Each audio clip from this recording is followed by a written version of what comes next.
예, 여러분 안녕하세요. 자, 영웅 형제 TV입니다. 오늘은 여러분이 인생에서 기억해야 될 것들, 이런 것들 한번 같이 공부해보는 시간을 가지도록 하겠습니다. 우리가 인생을 살면서 기억해야 될 게 있죠.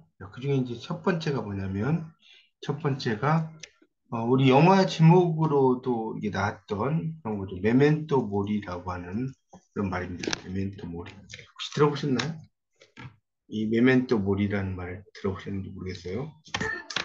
자, 이 메멘토 모리라는 것은 자기의 죽음을 기억하라 이런 뜻입니다. 이 메멘토 모리라는 것이 뭐라고요? 죽음을 기억하라.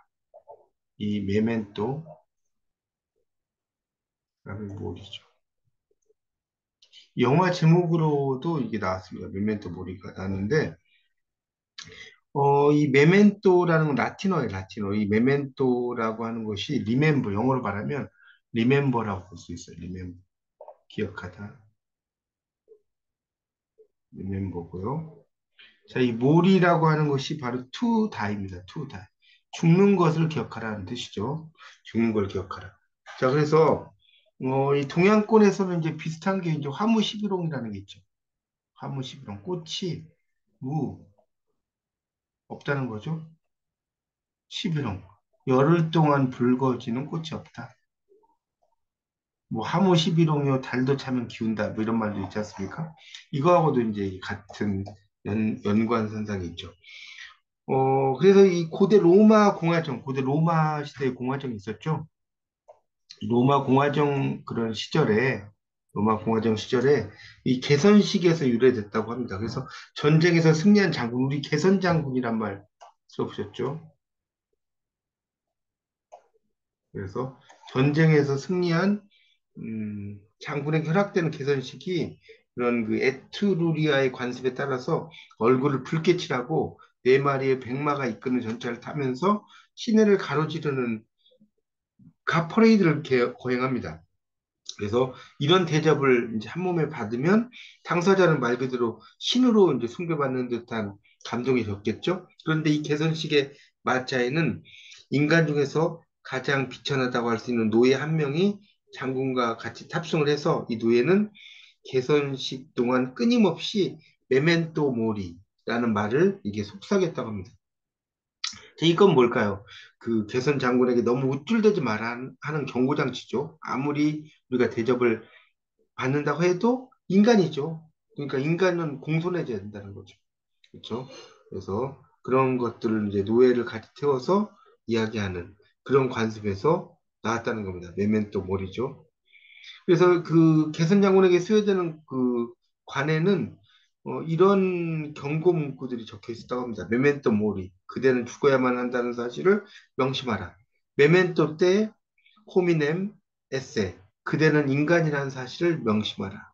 이런 말도 있고요. 또 뒤를 돌아보라. 지금은 여기 있지만 그대 역시 인간에 지나지 않는다는 사실을 기억하라. 이런 말이죠. 그래서 그런 맥락에서 이제 이게 나온 아주 멋진 말이 바로 우리가 흔히 말하는 메멘토 모리라는 그런 말이라는 것을 알 수가 있습니다. 그러니까 우리가 어떤 높은 위치에 올라갈수록 자신의 그런 위치를 잘 기억을 해서 살아야 된다는 거겠죠. 자, 두 번째 우리가 쓸 수 있는 말이 바로 카르페 디엠입니다. 카르페 디엠. 카르페 디엠 많이 들어보셨죠? 카르페 디엠이라는 그런 말이 있어요. 이 카르페 디엠이라는 것은 뭡니까? 어, 카르페 디엠. 이게 이제 죽은 시인의 사회라는 영화에서 아주 나오는 멋진 말이죠. 카르페 디엠이라는 거. 지금 이 순간에 충실하라.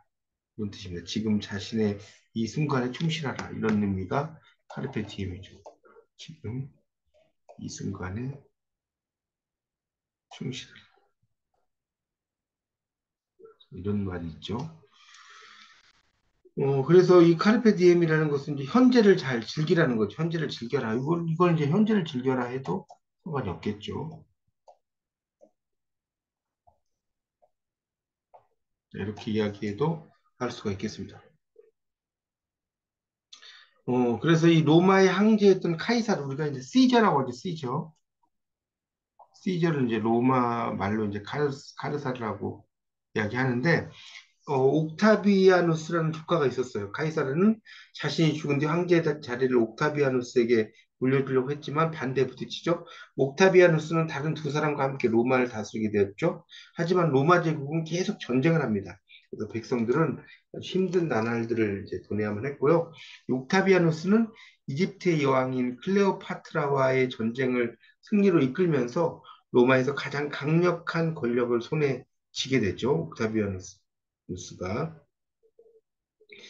그래서 이제 황제가 되는 것에 반대할 사람이 없었죠. 그제야 로마에는 이제 팍스 로마나 로마의 평화라는 게 찾아왔고요. 시인 호라티우스는 자신의 시집에 카르페 디엠이란 말을 썼죠. 그래서 그동안 이제 아주 힘든 전쟁을 겪으면서 슬픔과 공포에 떨었던 로마 시인들이 마음 편히 쉬어도 된다는 그런 뜻이었습니다. 그래서 이 호라티우스는 말과 행동을 일치시키며 살았던 사람이고요. 자신의 개인 비서가 되어달라는 황제의 부탁도 거절하고 일생 동안 즐기며 살았죠. 그래서 그 뒤에 이제 카르페 디엠이라는 말을 이제 쓰게 됩니다. 그래서 이 카르페 디엠이라는 것이 죽은 시인의 사회에도 여러분 나오니까요. 이 영화를 꼭 보시면 좋겠습니다.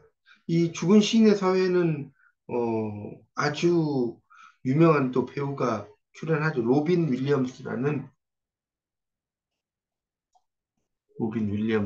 배우가 있죠. 이 명배우였습니다. 로빈 윌리엄스가 이 존 키팅 선생의 역할을 하죠. 존 키팅 역을 한 배우입니다. 그래서 이 배우가 아주 멋진 연기를 해서 아주 성공적으로 된 영화가 바로 이 영화라고 할 수가 있겠습니다. 자, 그다음에 이제 마지막으로 이야기할 수 있는 게 뭐냐면 바로 이 아모르 파티예요. 아모르 파티. 여러분 그 아모르 파티란 말 많이 들어보셨을 거예요. 아모르 파티. 뭐 김연자 가수가 노래를 불러서 아주 유명한 말이 이 아모르 파티인데 이 아모르 이거는 이제 원래 이제 독일의 철학자인 니체가 한 운명관이에요. 운명관이고요. 이 아모르라는 게 사랑이라는 뜻이고요. 사랑하다. 파티라는 게 운명이죠. 이제 우리말로 옮기면 운명이죠, 운명이에요. 운명을 사랑하라.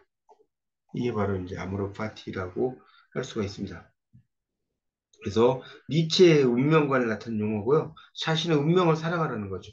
인간이 가져야 할 삶의 태도를 설명하는 니체의 용어고 운명이라고 할 수 있습니다.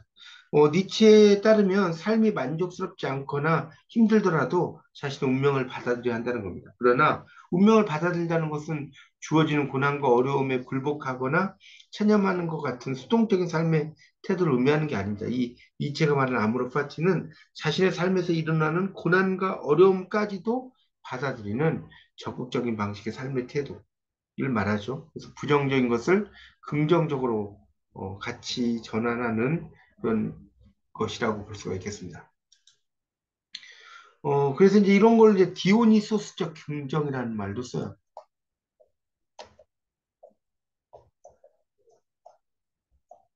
디오니소스라는 철학자가 있었죠.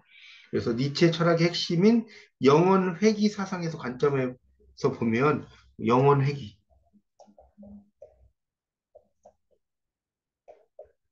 자, 이 관점에서 본다면 삶은 동일한 것의 무한한 반복이죠. 이를 통해 허무주의에 빠지는 게 아니라 삶을 긍정해야 한다는. 아침에 일어나서 뭐 밥을 먹고 뭐 일을 하고 저녁에 잠을 자고 이런 것들이 계속 반복되지 않습니까? 그렇죠? 그래서 아모르 파티는 특정한 시간이나 사건에 대한 만족이나 긍정이 아니라 삶 전체와 삶에 대한 긍정을 통해 허물을 극복하는 것을 말한다라고 할 수가 있겠습니다.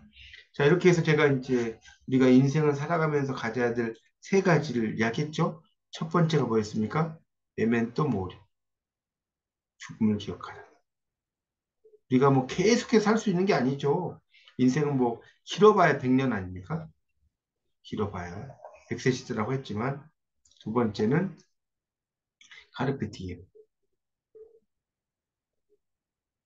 현재 충실하라고 그랬죠. 세 번째가 아모르 파티, 아모르 파티. 그러니까 이 파티라는 게 운명이고 아모르가 사랑한다는 뜻이라고 그랬죠. 그래서 이 아모르 파티라는 것이 운명을 사랑하라는 뜻이 되겠습니다. 여러분이 세 가지 중요한 용어들에 대해서 잘 알아두시면 여러분이 인생을 살아가는데 많은 도움이 되지 않을까 생각이 듭니다. 감사합니다.